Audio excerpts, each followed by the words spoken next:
Selamat berjumpa kembali dalam pertemuan keempat persiapan sakramen Krisma. Pada kesempatan kali ini kita akan membahas tema Krisma sebagai sakramen pendewasaan iman. Adapun tujuan dari pertemuan ini adalah supaya peserta diingatkan tugas dan tanggung jawabnya sebagai seseorang yang sudah dewasa dalam iman untuk memupuk imannya sendiri dan terlibat aktif dalam hidup menggereja. Sebelum kita masuk kepada pertemuan, mari kita awali dengan doa dari puji syukur nomor 21, doa iman. Dalam nama Bapa dan Putra dan Roh Kudus, amin. Allah yang Esa, Engkau telah menciptakan semesta alam. Aku percaya bahwa Engkau adalah Bapa yang pengasih dan penyayang. Engkau sungguh mengasihiku. Engkau telah mengutus Yesus Kristus Putramu yang tunggal, yang telah menjadi manusia, wafat dan bangkit untuk keselamatanku. Engkau telah mengutus Roh Kudus pemberi hidup. Dia berasal dari Bapa dan Putra. Dia telah dicurahkan ke atasku dan berdiam di dalam diriku, sehingga aku menjadi bait Allah. Dialah penolong sejati yang membimbing aku kepada seluruh kebenaran. Ya Bapa, berilah aku iman yang hidup, dan jadikanlah aku berani menjadi saksimu di hadapan sesama manusia sepanjang hayatku. Ya Allah, tambahkanlah selalu imanku. Amin. Dalam nama Bapa dan Putra dan Roh Kudus. Amin. Bapak, Ibu, saudara-saudari yang terkasih, orang dikatakan dewasa jika dia bisa memanfaatkan atau menggunakan kebebasannya dengan penuh tanggung jawab. Dua kata kunci ini menggambarkan kedewasaan seseorang, karena di mana seseorang dianggap sudah bisa mengurus dirinya sendiri, kemudian kebebasannya itu dilakukannya dengan penuh tanggung jawab. Nah, dengan kata lain, seseorang yang dewasa berarti dia berani mengambil keputusannya sendiri tanpa harus ikut-ikutan, dan juga dia berani bertanggung jawab atau mengambil resiko dari keputusannya. Nah, kemudian dewasa dalam iman itu apa? Nah, Bapak Ibu, dengan menerima sakramen Krisma, kita dinyatakan sebagai orang yang dewasa dalam iman. Artinya kita semakin dikukuhkan, disatukan dengan gereja, dan kita bisa menerima hak-hak sebagai orang Katolik, dan juga kita diwajibkan menjalankan kewajiban kita. Orang yang dewasa dalam iman, dia secara pribadi memiliki kesadaran untuk menumbuh kembangkan imannya, supaya iman tidak mati. Kita tahu bahwa iman bukanlah sesuatu yang instan. Kita memupuk atau membinanya dengan rajin ke gereja, membaca kitab suci, rajin berdoa. Nah, sebagai orang yang dewasa dalam iman, dia pasti secara pribadi merasa butuh untuk menumbuh kembangkan imannya, sehingga dia menjadi orang yang tangguh dalam beriman di tengah tantangan-tantangan dan godaan-godaan duniawi. Contoh, dengan iming-iming jabatan, harta, pada saat memilih pasangan. Tidak jarang masyarakat kita atau orang Katolik menukarkan imannya. Nah, maka dari itu, inilah pentingnya sebagai orang yang dewasa dalam iman untuk memupuk imannya, menumbuh kembangkannya. Yang kedua, berani menjadi saksi Kristus.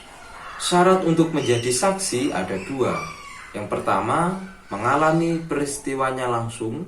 Kemudian yang kedua, berani menyampaikan fakta. Bagaimana kita bisa menjadi saksi Kristus kalau kita sendiri pun tidak pernah berdoa, tidak pernah ikut misa sekalipun live streaming, dan lain sebagainya. Menjadi saksi Kristus berarti kita mewartakan melalui perkataan dan perbuatan kita di tengah orang-orang yang kita jumpai sehari-hari. Jadi kita tidak mudah untuk terseret arus kedosaan lingkungan, kecenderungan-kecenderungan buruk yang ada di sekitar kita. Kita harus bisa melawannya dan menjadi saksi Tuhan Yesus. Nah, kemudian yang ketiga adalah terlibat aktif dalam hidup menggereja. Orang yang dewasa dalam iman, dia tidak hanya sekedar datang ketika misa, kemudian pulang seolah nggak ada apa-apa.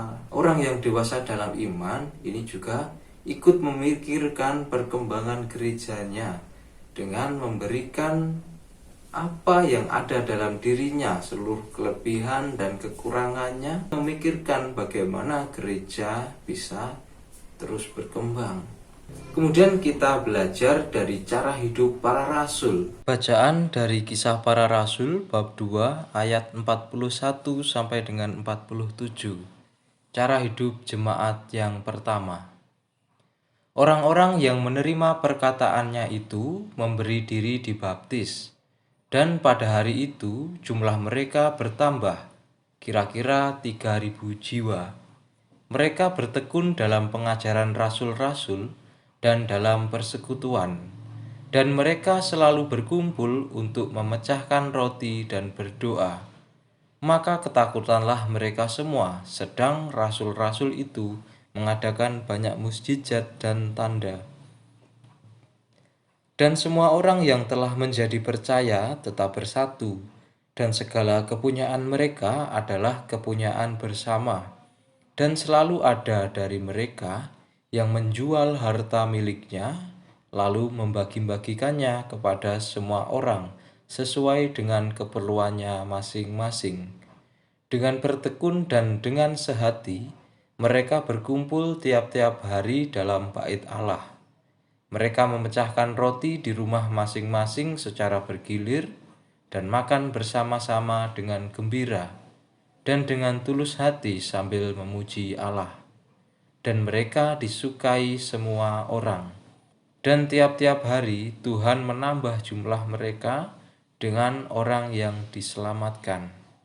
Dari kisah yang dialami oleh para rasul atau jemaat perdana ini, kita bisa belajar pancatugas gereja atau 5 tugas gereja yang diinspirasi oleh semangat para rasul ini adalah: 1. adalah liturgia atau perayaan liturgi, contohnya ibadat, doa-doa lingkungan, pertemuan Legio Maria, doa arwah, dan berpuncak pada Ekaristi. Kemudian yang kedua adalah kerigma atau pengajaran iman, contohnya persiapan baptis, persiapan komuni pertama, persiapan krisma, persiapan perkawinan, dan juga katekese atau pembinaan-pembinaan iman. Nah, kemudian yang ketiga adalah diakonia. Diakonia ini merupakan pelayanan kasih yang kita lakukan kepada orang-orang yang menderita. Contohnya berkunjung ke panti asuhan, mengunjungi orang sakit, ataupun kita juga bisa terlibat di dalam kelompok-kelompok sosial, pemerhati pendidikan misalkan, atau juga pemerhati kesehatan dan lain sebagainya. Itu diakonia atau pelayanan kasih. Kemudian yang keempat adalah koinonia atau persaudaraan, persekutuan dengan warga Katolik. Contohnya Legio Maria, persaudaraan lansia, kemudian lingkungan, dan juga berbagai kelompok-kelompok doa yang lainnya, termasuk juga kelompok pasutri dan juga kelompok OMK. Itu adalah koinonia atau persaudaraan, persekutuan di dalam saudara seiman. Kemudian yang kelima adalah martiria. Martiria adalah kesaksian iman kita akan Yesus Kristus di tengah-tengah masyarakat. Jadi dengan perbuatan kita, dengan perkataan dan tindakan kita, secara langsung mencerminkan Tuhan Yesus di tengah banyak orang, sehingga kehadiran kita pun juga membawa sukacita bagi orang-orang yang kita jumpai. Itu semua adalah 5 tugas gereja. Jadi kita tidak cukup hanya datang ke gereja, ikut Ekaristi atau liturgia saja, dan menyampingkan hal-hal yang lainnya. Jadi kelima aspek dari pancatugas gereja ini harus kita jalankan sebagai orang yang dewasa dalam iman. Kemudian pertanyaannya, bagaimana kita bisa menjalankan pancatugas gereja ini jika kita tidak saling kenal? Pergi ke gereja, banyak yang tidak kenal, kita asing. Bagaimana kita bisa bersekutu, ya, hidup rukun dengan saudara seiman? Ya, satu-satunya cara ya dengan terjun langsung ikut dalam kelompok-kelompok di lingkungan atau Legio Maria. Nah, ini bisa kita lakukan nanti setelah pandemi. Kemudian untuk mengakhiri pertemuan ini, ada sebuah renungan yang menarik. Hidup menggereja tidak sekedar pergi ke gereja. Banyak orang Katolik baru mau menoleh ke lingkungan apabila mereka membutuhkan, entah untuk kur pernikahan atau saat kematian. Tetapi bila tidak merasa butuh, mereka tidak mau tahu dengan lingkungannya. Bila diundang doa lingkungan, pendalaman iman, latihan kur, selalu ada saja alasannya. Mulai dari yang sibuk kerja, mau ujian, sedang keluar kota, sampai yang kurang enak badan. Sudah pergi ke gereja pada hari Minggu, baginya sudah cukup. Bukankah itu yang diminta Tuhan dalam firman yang ketiga, yaitu kuduskanlah hari Tuhan? Tetapi kita dibaptis bukan untuk mencari selamat sendiri-sendiri. Kita diselamatkan Kristus dalam dan melalui gereja. Gereja adalah kita semua yang telah dibaptis. Kita bertanggung jawab atas macet dan berkembangnya gereja. Apalagi dengan menerima sakramen Krisma, kita menjadi anggota gereja yang penuh. Kita mempunyai hak dan kewajiban yang sama. Kita ikut bertanggung jawab atas keberhasilan tugas gereja untuk meneruskan karya keselamatan Kristus. Bersama anggota gereja yang lain, kita diundang untuk terus membina iman kita.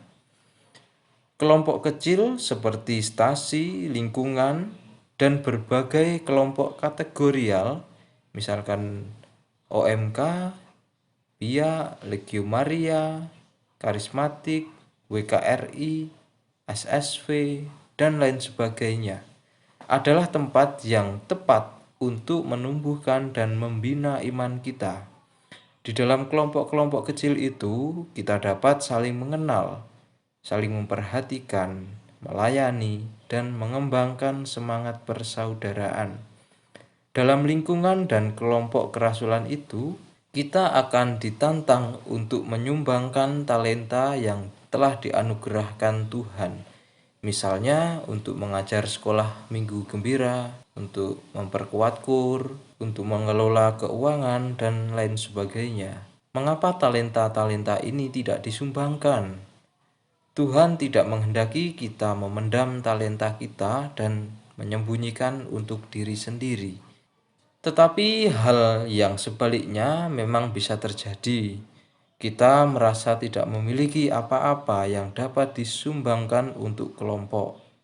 Tetapi percayalah, kehadiran kita sudah memberikan sumbangan yang besar bagi yang lain. Kehadiran kita akan turut meneguhkan dan menyemangati yang lainnya. Demikian pertemuan kita pada kesempatan kali ini. Semoga Tuhan memberkati.